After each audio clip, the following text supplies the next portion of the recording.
तो अब आज एक नया चैप्टर स्टार्ट करते हैं जिसका नाम है विद्युत। ठीक है, इलेक्ट्रिसिटी। क्लास 10th फिजिक्स, और फिजिक्स में क्या, इलेक्ट्रिसिटी, जो आपके यहाँ आता भी है। ठीक ना, विद्युत। विद्युत,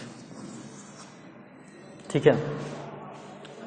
होता क्या है, सबसे पहले इसकी डिफिनीशन पकड़ते हैं, उसके बाद से उसके डिफिनीशन को हम तोड़ तोड़ के समझ लेंगे। ठीक है, क्या क्या होता है। तो विद्युत धारा, ठीक है, जैसे विद्युत जो होता है एक धारा के समान चलता है। जैसे तुमने धारा क्या है, जल धारा सुना है ना, पवन धारा सुना होगा। ठीक है, तो वो भी जो विद्युत भी है वो भी एक लाइन में, एक फ्लो में चलता है, जिसे हम कहते हैं विद्युत धारा। विद्युत एक प्रवाह के रूप में चलता है, जिसे हम क्या कहते हैं, विद्युत धारा, या उसको अंग्रेजी में कहते हैं करंट, इलेक्ट्रिसिटी। ठीक ना, करंट मतलब होता है धारा। ठीक, तो विद्युत धारा,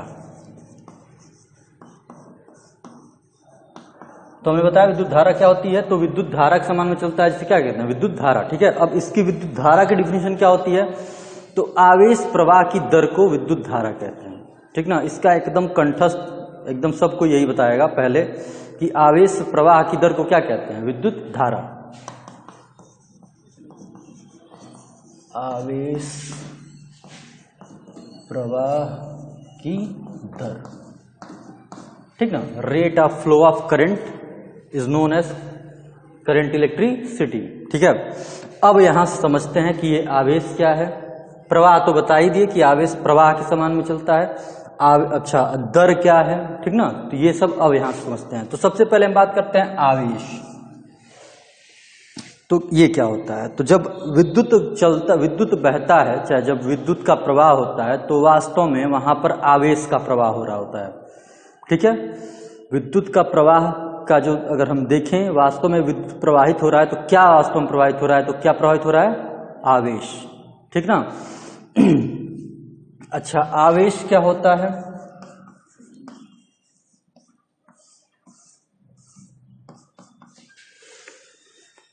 आवेश देखो मैं बता दे रहा हूं, लेकिन ये हम इसका कोई यूज नहीं है, इसके परिभाषा का ना तुम्हारे किताब में दिया है। ठीक ना, आवेश किसी पदार्थ का वह गुण होता है जिसके कारण वह वैद्युत और चुंबकीय गुणों को प्रदर्शित करता है।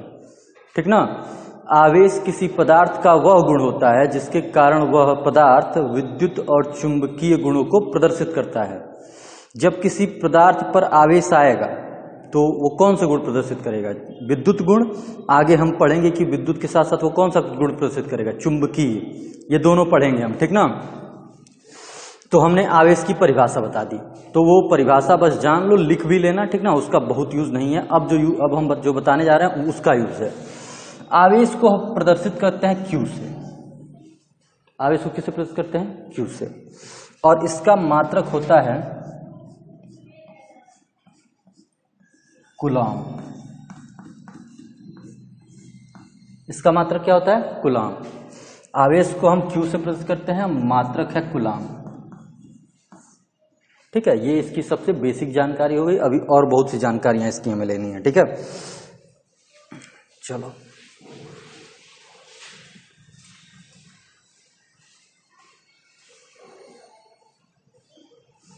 आवेश के अब रूप पढ़ेंगे। ठीक ना, आवेश के प्रकार। ठीक है, अब आवेश की हम बात करते हैं। अच्छा, उससे भी पहले पढ़ लेते हैं हम आवेश उत्पन्न कैसे होता है। सबसे पहली बात तो हमें ये पढ़ना पड़ेगा ना, आवेश उत्पन्न कैसे होता है, फिर हम पढ़ेंगे आवेश के रूप। उसके बाद हम फिर पढ़ेंगे कि वो क्या कह रहा है डिफिनीशन, कि आवेश प्रवाह की दर मतलब क्या है उसका। ठीक, तो चलिए, तुमने पढ़ा होगा जब किसी पदार्थ से इलेक्ट्रॉन निकलते हैं या वो पदार्थ इलेक्ट्रॉन को ग्रहण करता है तो उस पर आवेश आता है। 9 में पढ़ा होगा, केमिस्ट्री की चीजें हैं ये। ठीक है, कि जब कोई पदार्थ आवेश को त्यागता है, इलेक्ट्रॉन को त्यागता है या इलेक्ट्रॉन को ग्रहण करता है, तो उस पर क्या आता है, आवेश। ठीक है, आवेश प्रोटॉन पर भी होता है। इलेक्ट्रॉन, प्रोटॉन, न्यूट्रॉन पढ़ा है ना, पढ़ा होगा इलेक्ट्रॉन पर नेगेटिव चार्ज होता है, ऋणात्मक आवेश, और प्रोटॉन पर धन आवेश होता है। जब तुम लोगों ने बॉन्डिंग पढ़ा होगा, बंध पढ़ा है ना, सिंगल बॉन्ड डबल बॉन्ड नहीं पढ़ा है, अच्छा 9 में नहीं, अच्छा अब ठीक है। तो मतलब इलेक्ट्रॉनों के ही आदान प्रदान के कारण आवेश आता है, ठीक ना। तुम कह सकते हो सर आवेश तो प्रोटॉन पर भी होता है, तो आदान प्रदान में प्रोटॉन भाग नहीं लेता है, केवल कौन भाग लेता है, इलेक्ट्रॉन। इसीलिए आवेश किसके कारण आता है, इलेक्ट्रॉन के कारण। इसीलिए हम किसकी बात केवल करेंगे यहाँ पर, इलेक्ट्रॉन की, ठीक है। हम ये बताना चाहते थे, ठीक है। तो अब कहोगे सर आवेश उत्पन्न कैसे होता है, जरा ये बताइए। तो ठीक है, हम एक तत्व लेते हैं जिसका परमाणु क्रमांक है 11 और उसका नाम है क्या, सोडियम, ठीक ना। प्रदर्शित करते हैं किससे, Na से। परमाणु क्रमांक कितना होता है, 11, परमाणु भार होता है 23, परमाणु भार से हमें कोई मतलब नहीं है, ठीक ना। अब इसका हम करेंगे इलेक्ट्रॉनिक कन्फिगरेशन, मतलब पता नहीं, ठीक है। अब क्या होता है इलेक्ट्रॉनिक कन्फिगरेशन इसका, 2, बोरबरी का नियम पढ़ा होगा, नहीं पढ़ा है, कोई बात नहीं, 2, 8, 1। इसके बाह्य जो इसका आउटर मोस्ट सेल होता है, सबसे बाहरी जो कक्षक होता है, उसमें कितने इलेक्ट्रॉन होते हैं, 1। अस्थाई होने के लिए बाहरी कक्षक में कितने चाहिए, 8, ठीक है। तो ये क्या करेगा, 1 दे देगा, ठीक ना। तो जब ये इस पर एक चार्ज आ जाएगा प्लस का, तो इसका इलेक्ट्रॉनिक कन्फिगरेशन क्या हो जाएगा, 2,8। ये प्लस चार्ज आया कैसे, जरा इसकी बात कर ली जाए। तो आपने पढ़ा होगा कि जितने इलेक्ट्रॉन होते हैं उतने प्रोटॉन होते हैं। तो 11 इलेक्ट्रॉन है, तो 11 भी क्या होंगे, प्रोटॉन। 11 इलेक्ट्रॉन पे -11 का चार्ज, 11 प्रोटॉन पे +11 का चार्ज, दोनों मिलकर क्या हो जाएंगे, 0। तब उस समय वो जो भी तत्व का परमाणु है वो उदासीन स्थिति में रहेगा, ठीक। लेकिन हमने पढ़ा कि इसने क्या कर दिया, 1 इलेक्ट्रॉन खो दिया, तो अब इसके पास कितने बचे, 10। प्रोटॉन का कुछ नहीं होगा, प्रोटॉन जितने हैं उतने ही रहेंगे। तो प्रोटॉन पर कितना चार्ज, प्लस का, इलेक्ट्रॉन पर माइनस का। अच्छा, +11 -10 कितना हो जाएगा, +1। जब उसने इलेक्ट्रॉन दे दिया तो प्रोटॉन तो 11 ही थे, तो +11 का चार्ज, इलेक्ट्रॉन कितने हो गए, 10, तो उस पर -10 का चार्ज। अब दोनों को करोगे तो कितना होगा, मिलाओगे तो +1। इसीलिए सोडियम पर कितना चार्ज आ गया, +1। तो इस प्रकार सोडियम पर कौन सा आवेश आया, धन आवेश। कैसे उत्पन्न हुआ, देखे।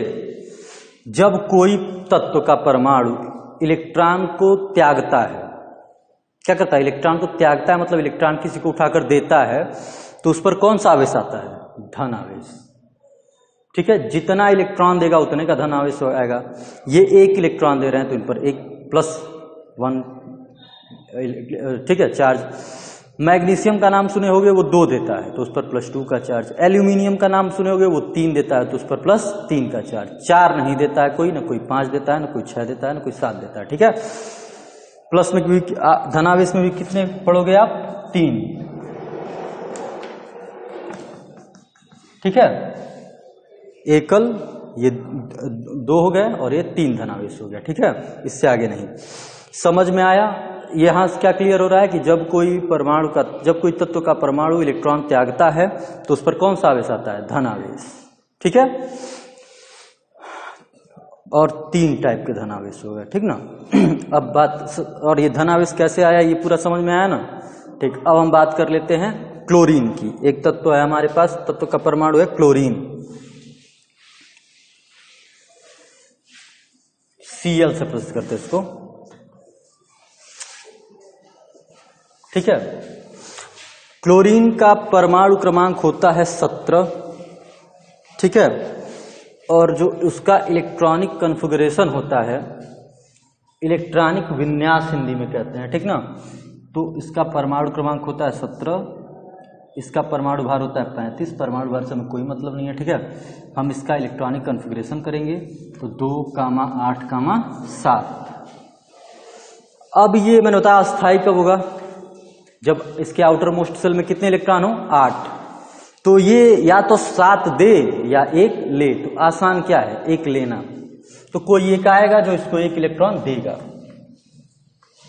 तो अब इसका क्या हो जाएगा जब ये स्थायित्व में आ जाएगा तो 2, 8, 8 कितना हो जाएगा 18, ठीक ना। तो अब इसके में इलेक्ट्रॉन कितना हो गया, पहले कितना था इलेक्ट्रॉन 17 और पहले प्रोटॉन कितना था 17। Number of proton is equal to number of electron होता है, ठीक ना। अब क्या हो गया, ये क्लोरीन था, जब क्लोरीन एक इलेक्ट्रॉन ले लेगा तो उस पर कौन सा चार्ज आएगा माइनस, यानी जब कोई तत्व का परमाणु इलेक्ट्रॉन लेता है तो उस पर कौन सा चार्ज आता है माइनस का। कैसे माइनस आया, इलेक्ट्रॉन एक ले लिया तो टोटल कितने हो गए इलेक्ट्रॉन 18, उन पर चार्ज कितना हो जाएगा -18। प्रोटॉन कितने हैं, वो उतने ही रहेंगे 17 ही रहेंगे। तो अब ये -18 + 17 कितना हो जाएगा, तो क्लोरीन पर कैसा चार्ज आएगा -1 का। तो समझ में आया कि ऋण आवेश कब आता है, जब कोई तत्व का परमाणु क्या करता है इलेक्ट्रॉन लेता है। अब जितना इलेक्ट्रॉन लेगा उतने का माइनस आएगा, 1 इलेक्ट्रॉन लेगा तो -1, 2 इलेक्ट्रॉन लेगा तो -2, 3 इलेक्ट्रॉन लेगा तो -3, -4, -5, -6 नहीं होता है, ठीक है। तो यहां से हमने जाना कि आवेश कैसे आता है, ठीक है, और आवेश के 2 रूप भी पढ़ लिए, धन आवेश और ऋण आवेश। धन आवेश कैसे आता है, जब कोई परमाणु इलेक्ट्रॉन को त्यागता है, और ऋण आवेश कैसे आता है, जब कोई परमाणु इलेक्ट्रॉन को लेता है या ग्रहण करता है, ठीक है। क्लियर है यहां से। तो यही आवेश होता है।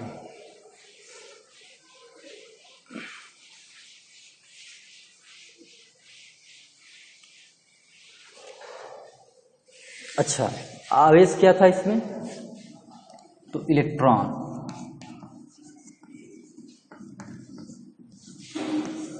किसको लिया दिया जा रहा था, इलेक्ट्रॉन को, तभी तो उत्पन्न हो रहा था चार्ज, आवेश उत्पन्न हो रहा था। इलेक्ट्रॉन को आप किससे प्रस्तुत करते हो, E- से। E इलेक्ट्रॉन माइनस मतलब इस पर कौन सा चार्ज माइनस। इसको ऐसे भी लिखते हैं, इसको रियल में ऐसे -1 E0। -1 इसका परमाणु क्रमांक, इस पर आवेश की मात्रा बता रहा है, ठीक ना। और इस पर आवेश की मात्रा नहीं, इस पर कितना आवेश है, -1, -2, -3 ये बता रहा है, और ये परमाणु भार बता रहा है। तो माना जाता है कि इलेक्ट्रॉन का द्रव्यमान 0 होता है, लेकिन 0 नहीं होता है, मैं बता रहा हूं कितना होता है।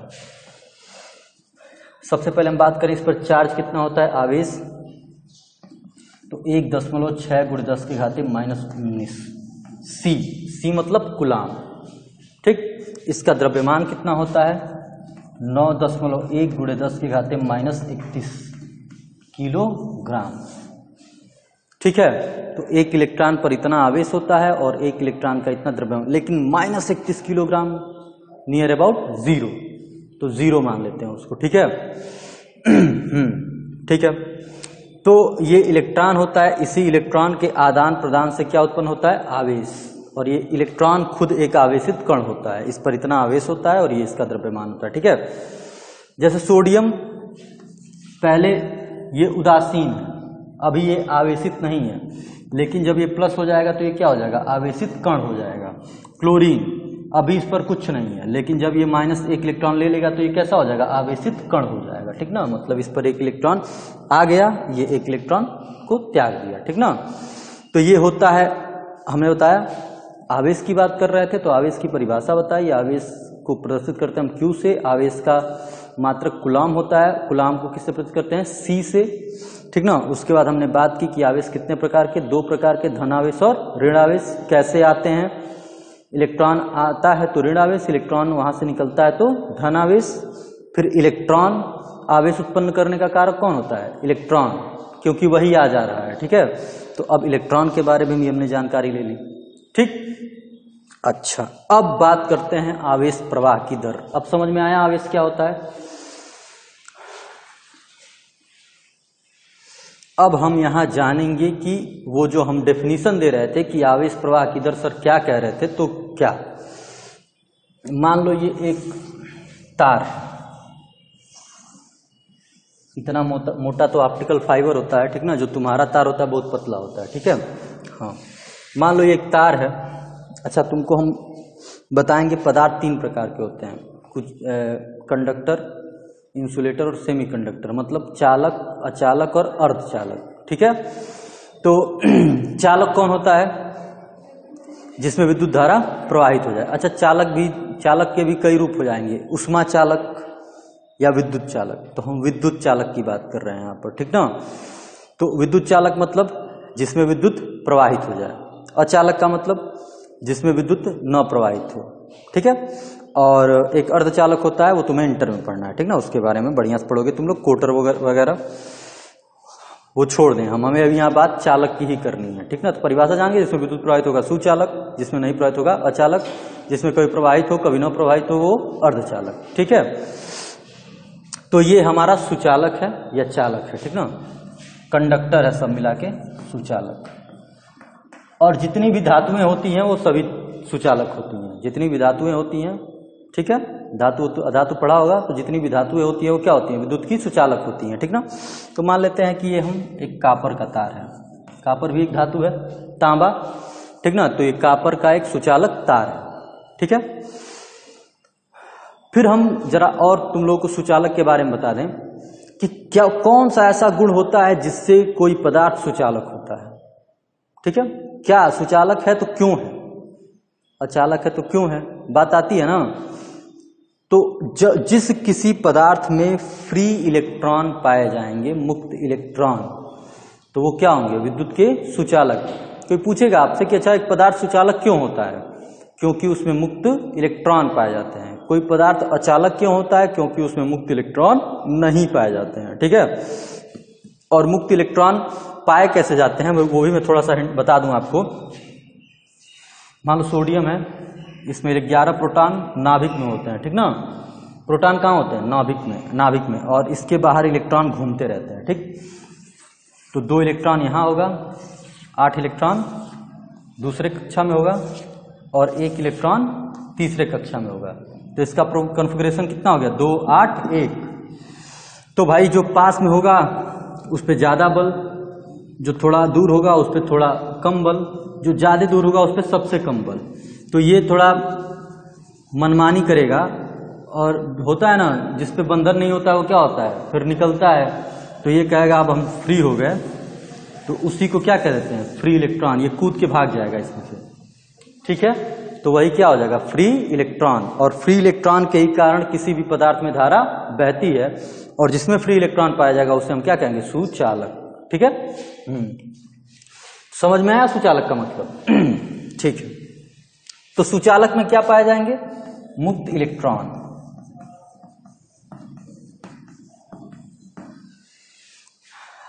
ये मुक्त इलेक्ट्रॉन इधर रैंडमली मोशन करते रहेंगे, इधर उधर घूमते रहेंगे। ठीक, लेकिन मैं थोड़ा उसको मैं बाद में चर्चा करूंगा, जब मैं इसे किसी बैटरी से जोड़ूंगा या सेल से जोड़ूंगा, ठीक है, तो ये एक दिशा में गति करने लगेंगे। ठीक है, एक धातु का तार है, उसमें फ्री इलेक्ट्रॉन है लेकिन उसमें धारा नहीं बह रही है। लेकिन जब उस धातु के तार को आप किसी बैटरी या सेल से जोड़ोगे तो देखोगे इसमें क्या बहने लगी? धारा। तो जो उसके जब वो धातु से कोई बैटरी वगैरह नहीं जुड़ी थी तो उसमें भी फ्री इलेक्ट्रॉन थे, लेकिन वो कैसे मोशन कर रहे थे? रैंडम, इधर उधर, ठीक ना। लेकिन जब उसे हमने एक सेल से जोड़ा तो वो एक दिशा में गति करने लगेंगे, और जब वो गति करने लगेंगे एक दिशा में तो वही आवेश प्रवाहित होने लगे, और उसी आवेश प्रवाह की दर को हम क्या कह देंगे? विद्युत धारा। मतलब वही जब आवेश प्रवाहित होने लगेंगे तो क्या होने लगेगा? विद्युत धारा बहने लगेगी। ठीक है, तो इसको मैं ई न कह के, समझ में आ गया? ई मतलब मैंने लिखा कि वो फ्री इलेक्ट्रॉन कारण बहेंगे, ठीक ना। क्यू कर दो, मतलब आवेश क्या हो रहा है? बह रहा है। ठीक है, तो इसी आवेश के बहने की दर क्या कहलाएगी? धारा। तो विद्युत धारा को हम प्रदर्शित करते हैं आई से। कहीं कहीं कैपिटल आई देता है, कहीं कहीं स्मॉल आई देता है। ठीक है, तो मैं कैपिटल आई ही लिख देता हूं, एनसीईआरटी में अब कैपिटल आई दे रहा है, ठीक ना। और आवेश क्या है? क्यू, कैपिटल क्यू, ठीक ना। चलो इसे भी क्यू कर देते हैं। और किसके सापेक्ष दर निकालेंगे हम? समय के। तो विद्युत धारा यही है, आवेश प्रवाह की दर।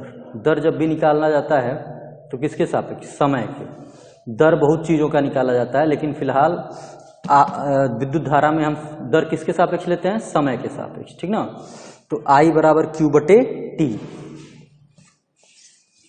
यही उसका क्या होता है? सूत्र, पहला सूत्र जो आपको पढ़ने को मिलेगा कि आवेश प्रवाह की दर को क्या कहते हैं? विद्युत धारा कहते हैं, ठीक ना। तो हमें मिला एक फार्मूला I बराबर Q बटे T। ये फार्मूला कहाँ से है? समझ में आ रहा है? डिफिनीशन से, ठीक ना। Q क्या है समझ में आ रहा है, ठीक। बहता कौन है ये भी समझ में आया होगा, ठीक है। चलिए और आगे बात करते हैं, थोड़ा I का मात्रक देख लेते हैं। तो I का मात्रक बराबर Q का मात्रक बटे T का मात्रक। तो Q का मात्रक क्या है? कूलाम, और आपने पढ़ा होगा T का मात्रक सेकेंड। तो I का मात्रक कूलाम प्रति सेकेंड, या इसी को कह देते हैं एम्पियर। इसी को क्या कहते हैं? एम्पियर। और किससे प्रस्तुत करते हैं? A से। एम्पियर किससे प्रस्तुत करते हैं? कैपिटल A से, ठीक है। तो ये I का मात्रक हो गया। एक कूलाम को परिभाषित करना रहे तो क्या कहेंगे? एक एम्पियर को, सॉरी, एक एम्पियर को परिभाषित करना है, ठीक ना। मान लो एक कूलाम की धार, एक किसी चालक तार से एक कूलाम आवेश यदि 1 सेकंड में निकल जा रहा हो तो यानी उसमें कितना धारा बह रहा है? 1 एम्पियर, ठीक है।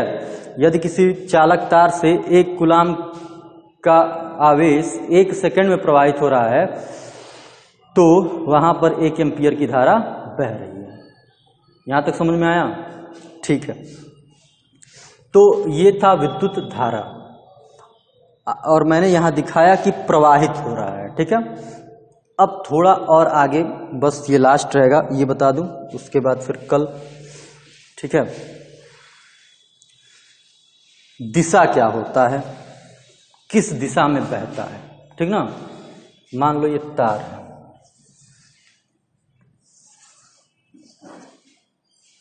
तो यहां याद रखो आवेश प्रवाह की, विद्युत धारा की दिशा इलेक्ट्रॉन प्रवाह की दिशा के विपरीत होती है, ठीक है। विद्युत धारा की दिशा इलेक्ट्रॉन के प्रवाह की दिशा के विपरीत होती है, या विद्युत धारा की दिशा धन आवेश के प्रवाह की दिशा में होती है, ठीक ना। मतलब विद्युत धारा की दिशा क्या होगी? जो दिशा धन आवेश की होगी। जिस दिशा में धन आवेश बहेगा उसी दिशा में धारा बहेगी, या किसकी विपरीत दिशा में? ऋणावेश, या ऋणावेश किसका होता है? इलेक्ट्रॉन का, ठीक है। अब समझो कैसे, ये क्या कह दिया हमने। एक बात बताओ, जब सोडियम है तो जब इससे 1 इलेक्ट्रॉन निकलेगा तो बचे हुए सोडियम पे कौन सा चार्ज आ जाएगा? प्लस। अभी बताया ना, जब 1 इलेक्ट्रॉन निकल जाता है तो सोडियम पर कौन सा चार्ज आएगा? प्लस। मान लो ये सोडियम का तार है, तो मान लो इससे इलेक्ट्रॉन निकल गया है, तो यहां जो Na था, जो सोडियम था, उस पर कौन सा चार्ज आ जाएगा? प्लस।